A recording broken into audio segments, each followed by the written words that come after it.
The champagne flute shattered against the marble floor of our penthouse, and I knew my marriage was about to follow suit.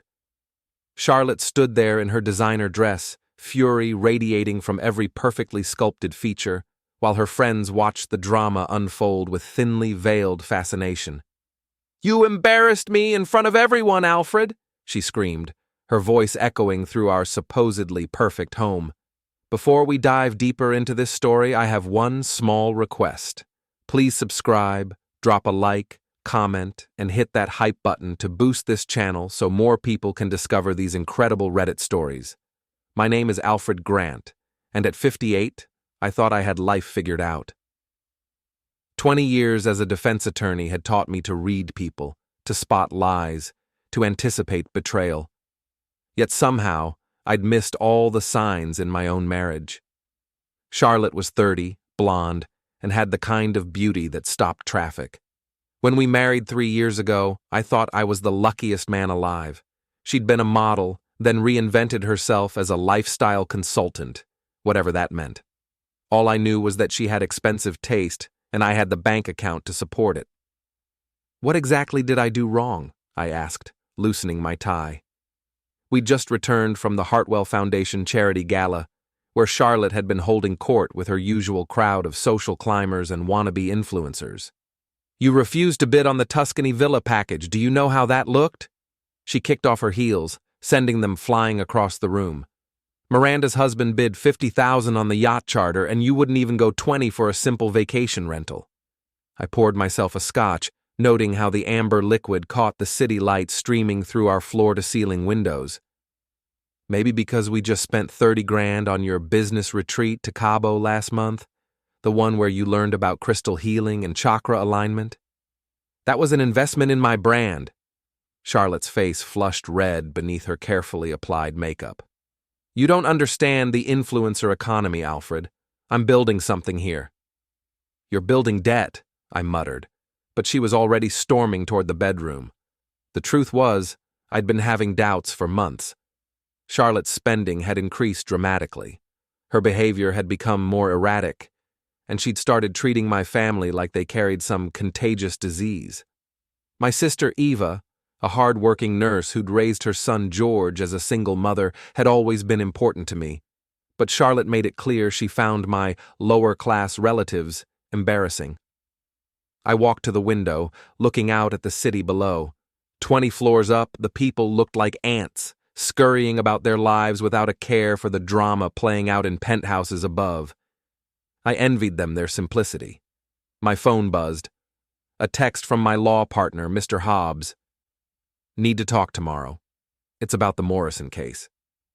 The Morrison case was our biggest client, a pharmaceutical company facing a class action lawsuit. If we won, my fee would be substantial. If we lost, well, let's just say Charlotte's shopping habits would need serious adjustment. I was about to head to bed when I heard Charlotte's voice from the bedroom, low and conspiratorial. She was on the phone, probably gossiping with one of her friends about tonight's disaster.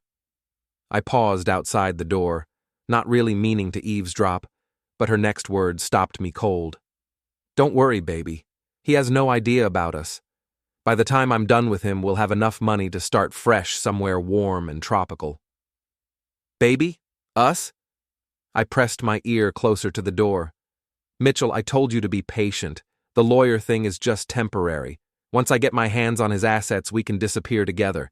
Maybe buy that little beach bar in Costa Rica like we talked about." Mitchell. I knew that name. He was one of her clients, a failed musician turned social media wannabe who'd been hanging around our social circle for months. 28 years old, all abs and attitude, with the kind of man bun that made me want to reach for scissors. "I don't care if he's suspicious," Charlotte continued. "What's he going to do, divorce me? I'll take half of everything anyway. Plus, I've been documenting his drinking, his mood swings. I'll paint him as an unstable alcoholic who can't provide for a wife." I backed away from the door, my mind racing. 20 years of reading people, and I'd been blind to the snake in my own bed. But Charlotte had made one crucial mistake. She'd underestimated exactly what kind of lawyer she was married to. I returned to the living room and poured another scotch, this one a double. Outside, the city sparkled with possibilities, and for the first time in months, I felt something stirring in my chest that wasn't disappointment or resignation. It was anticipation. 6 months later, I was sitting in my office reviewing case files when my assistant knocked on the door. "Mr. Grant, your sister is here to see you." Ava walked in, looking exhausted, her nurse's scrubs wrinkled from a long shift. At 47, she'd aged beyond her years, working double shifts to support herself and George through college. Her face was puffy from crying. "Alfred, I need your help." She collapsed into the chair across from my desk. "It's George. He's been arrested." My nephew George was 20, a good kid studying pre-med at State University. "Arrested for what?" "Drug possession with intent to distribute. They found cocaine in his dorm room." Eva's voice cracked. "He swears it wasn't his, that someone planted it. The public defender says he's looking at 5 to 10 years. I felt the red liquid drain from my face. George was as clean as they came, never even drank beer at family gatherings. "When did this happen?" 3 weeks ago. I've been calling and calling, leaving messages with your secretary. I even came by the house, but Charlotte said you were too busy with important cases to deal with family drama." The room seemed to tilt. 3 weeks. I'd received no messages, no calls. Charlotte handled our home phone and often screened my office calls when I was in court. "Ava, I never got any messages. I had no idea. Charlotte said you were angry with us because George asked you for money last Christmas. She said you felt like we were always trying to take advantage of your success." I remembered that conversation differently. George had asked about a small loan for textbooks, and I'd been happy to help. But Charlotte had insisted it would set a bad precedent, that family would bleed us dry if we showed weakness. That's not true. None of that is true. I grabbed my coat. "Come on. We're going to see George right now." The county jail was a depressing concrete block that smelled of disinfectant and despair. George looked smaller in his orange jumpsuit, his usually bright eyes dulled by weeks of incarceration. "Uncle Alfred, I didn't think you were coming." He gripped the phone on his side of the bulletproof glass. "Mom said you were too busy. I just found out today. Tell me exactly what happened." George's story was consistent and believable. He'd been at the library studying for midterms when campus police searched his room based on an anonymous tip.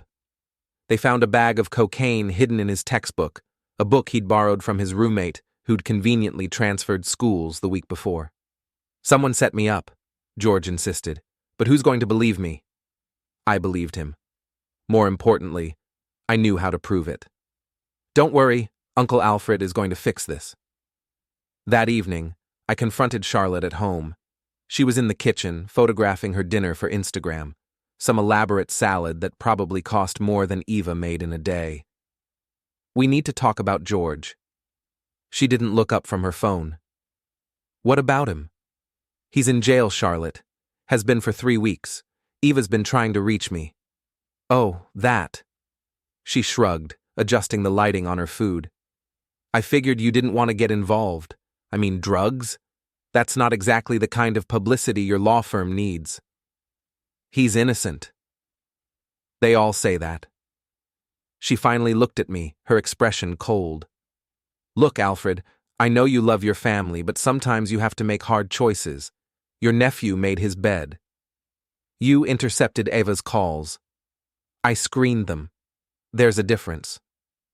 Charlotte stood up, smoothing her designer workout clothes. "I was protecting you from a distraction you didn't need. That wasn't your decision to make." "Actually, as your wife, I think it was." She stepped closer, and I caught a whiff of expensive perfume mixed with something else. A cologne I didn't recognize. "You pay me to manage our household, our social calendar, our image. A drug-dealing nephew doesn't fit the brand we've built." Brand. Everything was about brand with Charlotte. Our marriage, our home, our life.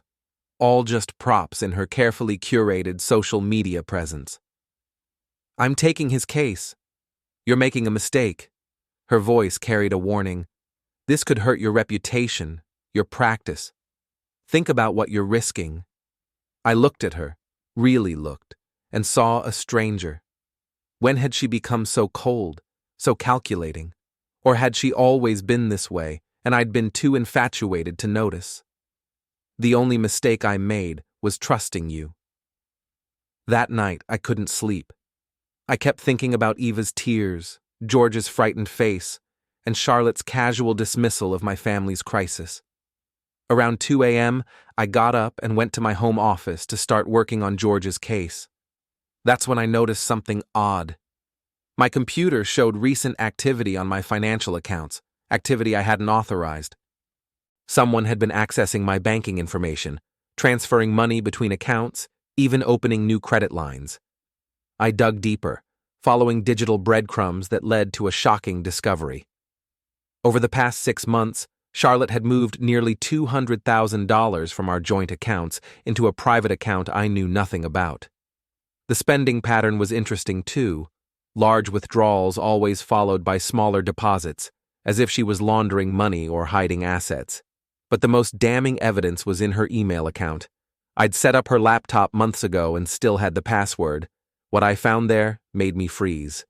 Months of correspondence with Mitchell, planning their exit strategy, photos of them together at hotels I'd never been to, restaurants I'd never seen, receipts for romantic getaways funded by my money, and worst of all, a detailed plan to destroy my reputation and take me for everything I was worth in the divorce. They'd been researching my clients, looking for ways to create scandals. They'd documented my every drink, every late night at the office, every moment of stress, building a case for emotional instability. Charlotte had even been secretly recording our arguments, editing them to make me look abusive and unhinged. But their biggest mistake was documented in an email thread titled, "The Family Problem." Charlotte and Mitchell had discussed George's arrest before it happened. They knew someone who could plant drugs, create evidence, destroy a young man's life just to keep me distracted and emotionally vulnerable. My nephew was sitting in jail because my wife wanted to isolate me from anyone who might interfere with her plans. I printed everything, organized it into files, and began planning my counterattack. Charlotte thought she was married to a naive older man who could be easily manipulated and discarded. She was about to learn that she'd actually married a predator, the kind of lawyer who'd built his reputation by destroying people who underestimated him. As dawn broke over the city, I smiled for the first time in months. The game was about to begin. I started with George's case because family comes first. The evidence against him was flimsy: planted drugs, suspicious timing, and a conveniently missing roommate. Within a week, I'd found security footage showing unknown individuals entering the dormitory the night before the search. The anonymous tip traced back to a burner phone purchased with cash at a store that kept no records. But the real breakthrough came when I hired a private investigator to look into the missing roommate, Derek Phillips. Turns out Derek had suddenly acquired enough money to transfer to a private college in California, despite coming from a family that qualified for food stamps. More interesting, his new bank account showed a deposit of $10,000 the day after George's arrest, money that came from an account linked to Mitchell's social media management business. I presented this evidence to the district attorney, along with character witnesses and George's clean academic record. The charges were dropped, and George was released pending a full investigation into evidence tampering. Ava cried when I called her with the news. "I don't know how to thank you, Alfred." "You don't need to thank me. I'm just sorry I wasn't there from the beginning." "It wasn't your fault. Charlotte said, I know what Charlotte said, and I'm going to make sure she never interferes with our family again." That evening, Charlotte was hosting a dinner party for her influencer friends, the usual collection of vapid social climbers who treated our home like a photo studio. I played the perfect host, serving expensive wine and making small talk about their various brands and collaborations. Miranda, a lifestyle blogger with more followers than brain cells, was gushing about her recent trip to Dubai. The suite was absolutely divine. 3 bedrooms, private pool, and the most amazing view of the Burj Khalifa. "Sounds expensive," I commented, refilling her glass. "Oh, it was. 40,000 for the week. But Marcus insisted. He said I deserved it after the stress of his last business deal." I nodded sympathetically. Marcus was Miranda's husband, a real estate developer who'd been struggling lately. 40,000 seemed like a lot for someone whose last 3 projects had failed to find buyers. "Charlotte's been telling us about your nephew," said Tiffany, another blogger who specialized in wellness content despite living on a diet of cocaine and champagne. "So tragic when family members go down the wrong path." Charlotte smiled tightly. "It's been very difficult for Alfred. He's always been too trusting when it comes to his relatives." "Well, the charges were dropped," I announced casually. "Turns out he was framed. The real criminals are being investigated now." The room went quiet. Charlotte's smile faltered. "Framed?" Miranda leaned forward, sensing drama. "By whom?" "Someone with access to money and connections in the drug trade. Someone who wanted to hurt my family." I looked directly at Charlotte. "But don't worry. I'm going to find out who did it, and when I do, they're going to pay for every day my nephew spent in that cell." The party ended early after that. Charlotte's friends made excuses and left, probably sensing the tension in the room. When we were alone, Charlotte turned on me with fury. "How dare you embarrass me like that?" "Embarrass you? Your friends were gossiping about my nephew like he was some kind of criminal." "Because that's what he looked like. Drug dealer, Alfred. That's what people saw." "People saw what you wanted them to see." I poured myself a drink, noting how my hands remained steady despite the adrenaline coursing through my veins. "Tell me, Charlotte, how did you know George had been arrested before Eva even called? What are you talking about?" "You told Tiffany it had been very difficult for me, but according to you, I didn't even know about it until today. So how could it have been difficult?" Charlotte's face went pale beneath her makeup. I misspoke." "Or you knew because you were involved." I stepped closer. "Did you really think I wouldn't figure it out? I've been putting criminals in prison for 20 years. Did you think I'd miss the signs in my own home? You're being paranoid." "Am I? Then you won't mind if I audit our finances, check your communications, maybe hire an investigator to look into your recent activities?" Charlotte's mask slipped completely. The loving wife disappeared, replaced by something cold and calculating. "You do what you need to do, Alfred. But remember, I know things about you too. Your drinking, your temper, your obsession with work. A good lawyer could make you look very unstable in divorce court." "You're absolutely right. A good lawyer could do that." I smiled. "Lucky for me, I'm a great lawyer." The next morning, Charlotte was gone when I woke up. She'd left a note saying she was visiting her mother in Phoenix for a few days. I knew she was really meeting Mitchell to plan their next move, but that was fine. It gave me time to work. I started by freezing our joint accounts and credit cards, claiming suspicious activity, which wasn't technically a lie. Then I had my accountant trace every transaction Charlotte had made in the past year. The pattern was clear: systematic theft, disguised as lifestyle expenses. But the real evidence was in her digital footprint. Charlotte had been sloppy, using our home computer for her planning sessions with Mitchell. I found hotel reservations, restaurant bills, even receipts for a romantic weekend in Napa Valley, all charged to my credit cards while I was working late at the office. The emails were even more damning. Not just the affair, but detailed discussions about my assets, my clients, my vulnerabilities. They'd been planning this for almost a year, waiting for the right moment to strike. But the most interesting discovery was Mitchell's financial situation. Despite his claims of being a successful social media consultant, he was broke.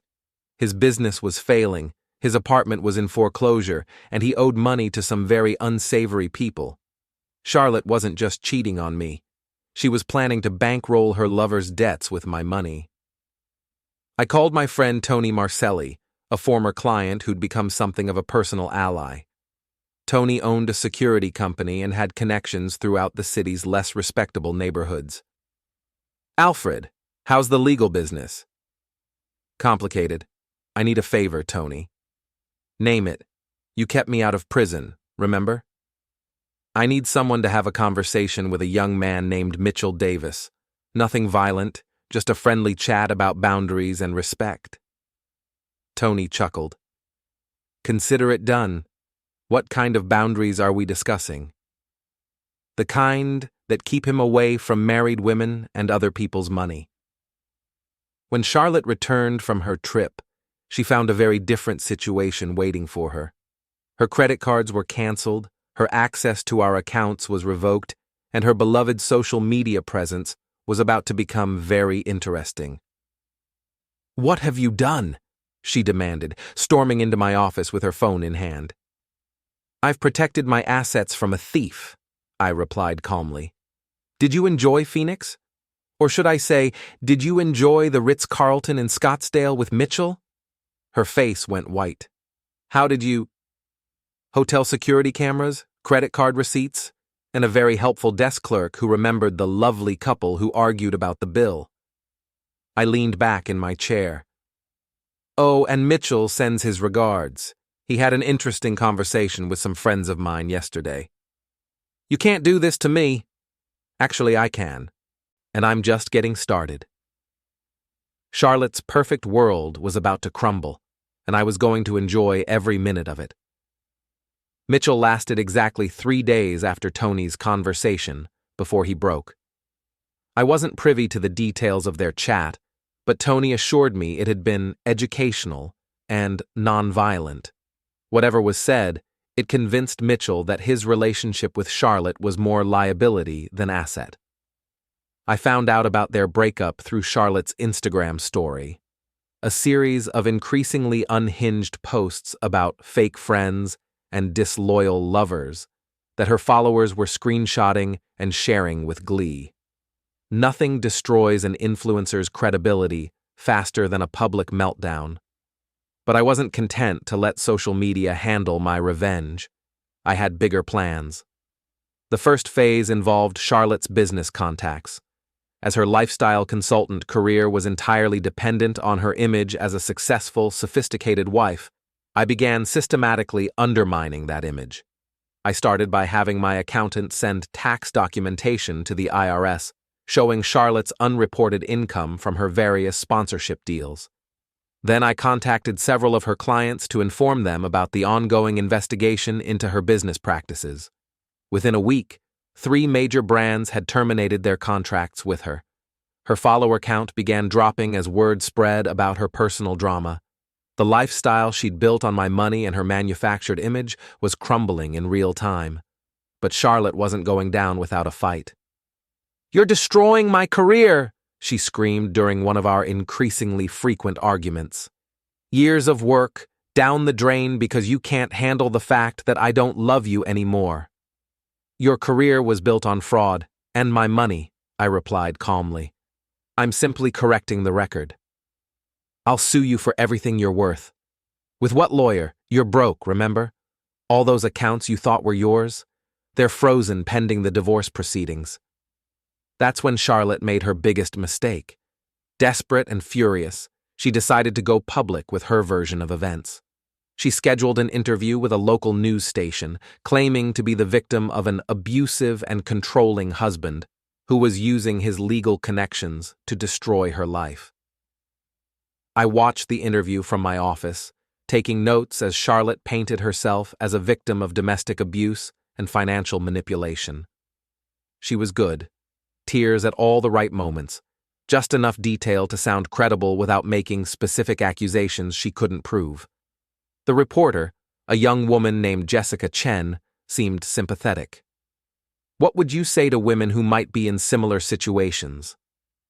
"Don't let them isolate you from your friends and family," Charlotte said, dabbing at her eyes with a tissue. Don't let them control your finances or your career, and don't be afraid to speak out, even if they have power and connections. It was a masterful performance. If I hadn't known the truth, I might have believed her myself. But Charlotte had forgotten one crucial detail. I had evidence. The next day, I held my own press conference. I stood on the steps of the courthouse, flanked by my attorney and my sister Eva, with boxes of documents arranged on a table behind me. Yesterday, my wife made some serious accusations against me, I began, my voice calm and professional. She painted herself as a victim of abuse and control. I'm here today to set the record straight. I opened the first box and pulled out a stack of photographs. These are pictures from my wife's social media accounts over the past year. As you can see, she's been living quite comfortably. Expensive vacations, designer clothes, luxury restaurants. All funded by money she stole from our joint accounts. The cameras clicked as I displayed photo after photo of Charlotte's extravagant lifestyle. But the real story isn't about money, I continued. It's about a woman who was willing to destroy an innocent young man's life to cover up her crimes. I nodded to Ava, who stepped forward with her own stack of documents. 3 months ago, my son was arrested on drug charges, Eva said, her voice shaking with emotion. He spent weeks in jail for a crime he didn't commit. We now know that the drugs were planted by associates of my sister-in-law's boyfriend, as part of a scheme to distract my brother from their theft and affair. The crowd of reporters began murmuring. This was bigger than a simple divorce story now. I pulled out the printed emails between Charlotte and Mitchell. These communications showed detailed planning not just for their affair, but for the destruction of my nephew's life and my professional reputation. They discuss bribing witnesses, planting evidence, and manipulating media coverage. Mr. Grant, called out Jessica Chen, the same reporter who'd interviewed Charlotte. These are serious accusations. Do you have proof? I have bank records showing payments to the people who planted the drugs. I have hotel receipts proving my wife was with her lover while my nephew sat in jail. I have recorded phone calls where they discuss their plans. I gestured to the boxes behind me. I have enough evidence to send both of them to prison for conspiracy, fraud, and evidence tampering. The press conference made the evening news on every local station. By morning, it had gone viral on social media. Charlotte's carefully crafted victim narrative crumbled under the weight of documented evidence. Her remaining sponsors fled. Her social media accounts were flooded with angry comments. Her friends, the same women who'd gossiped about my family in my own home, suddenly couldn't return her calls. But I wasn't done yet. The final phase of my plan involved Charlotte's social circle, the group of shallow influencers and social climbers who'd enabled her behavior and looked down on my family. I'd been collecting information about their own secrets and scandals for months, waiting for the right moment to use it. Miranda, the lifestyle blogger, was cheating on her struggling husband with her personal trainer. I had photos and receipts proving the affair, which I anonymously sent to several gossip blogs. Tiffany, the wellness influencer, was secretly addicted to prescription pills and had been buying them illegally online. Her dealer was one of my former clients, who was happy to provide testimony in exchange for a reduced sentence on an unrelated charge. Within 2 weeks, Charlotte's entire social circle was in chaos. Marriages were ending, business deals were falling through, and the perfect lives they'd displayed on social media were revealed as elaborate facades. Charlotte found herself completely alone. No husband, no lover, no friends, no money, and no career. She was staying in a cheap motel on the outskirts of town, her designer wardrobe replaced by thrift store clothes, her perfect image destroyed beyond repair. But I still had one more surprise waiting for her. The divorce proceedings were swift and brutal. With the evidence of Charlotte's theft, adultery, and criminal conspiracy, she had no leverage to negotiate. Her lawyer, a bargain basement attorney, who was the only one willing to take her case, advised her to accept whatever settlement I offered. I offered nothing. Nothing? Charlotte stared at the divorce papers in disbelief. You can't leave me with nothing. Actually, I can, I replied. You stole from me, you betrayed me, and you tried to destroy my family. Under state law, adultery and criminal behavior void any claim to marital assets. I'll fight this. With what money? Your legal fees are already mounting, and you have no income. I leaned back in my chair. But I'm not completely heartless, Charlotte. I'm prepared to make you an offer. She leaned forward eagerly. What kind of offer? You sign a full confession detailing your role in framing George, your theft of marital assets, and your conspiracy with Mitchell. In exchange, I won't press criminal charges, and I'll give you enough money for a bus ticket out of town. A bus ticket? That's it? That's more than you deserve. Charlotte's lawyer whispered something in her ear. She shook her head violently, then turned back to me. What if I don't sign? Then you'll be facing criminal charges for conspiracy, fraud, theft, and evidence tampering. You'll be looking at 10 to 15 years in prison. I smiled coldly. Your choice. She signed. But even that wasn't the end of my revenge. I had one final surprise planned for Charlotte, a public humiliation that would ensure she could never rebuild her reputation or return to the life she'd stolen from me. The Hartwell Foundation was hosting their annual charity gala, the same event where this whole nightmare had started a year earlier. I'd bought a table and invited Ava, George, and several other family members. George was back in school, his record cleared, and he'd been accepted to medical school for the following year. Charlotte, desperate and delusional, somehow managed to get herself invited to the gala. She'd borrowed a dress from somewhere, done her own makeup, and arrived alone, clearly hoping to network her way back into society's good graces. I watched her work the room, approaching former friends who turned away, trying to charm potential sponsors who'd already heard about her scandals. She was like a ghost haunting her former life, invisible to everyone who'd once courted her attention. The moment I'd been waiting for came during the auction portion of the evening. The auctioneer was presenting a vacation package to Tuscany, the same one Charlotte had demanded I bid on the previous year. Do I hear 20,000? The auctioneer called out. I raised my paddle. 20,000. Charlotte turned to stare at me from across the room, confusion and hope warring in her expression. 25,000? Another bidder raised their paddle. 30,000? The auctioneer continued. I bid again. 50,000. The room fell silent. 50,000 was well above the package's value, and everyone knew it. All eyes were on me as I stood up. Ladies and gentlemen, I said, my voice carrying clearly through the ballroom, I'd like to dedicate this donation to my nephew, George Grant, who overcame false accusations and criminal conspiracy to pursue his dream of becoming a doctor. And to my sister Eva, who never gave up on her son despite the efforts of some very evil people to destroy their lives. The crowd applauded politely, unsure where this was going. You see, a year ago, someone very close to me tried to prevent this donation. They said it would hurt our image, that we couldn't afford to be generous to causes that mattered. They were more concerned with appearances than with doing the right thing. Charlotte had gone pale. She was backing toward the exit, but the crowd was too thick for her to escape quickly. That same person stole from me, lied to me, and tried to send an innocent young man to prison to cover up their crimes. They turned my own generosity against me, using my money to fund their betrayal and their lovers' debts. Now the crowd was riveted. This was better than any entertainment they could have planned. But justice has a way of finding people, doesn't it? The truth comes out. The innocent are vindicated, and the guilty— I looked directly at Charlotte, who had frozen near the ballroom doors. The guilty get exactly what they deserve. The crowd turned to follow my gaze, and suddenly everyone recognized Charlotte. The whispers started immediately, spreading through the room like wildfire.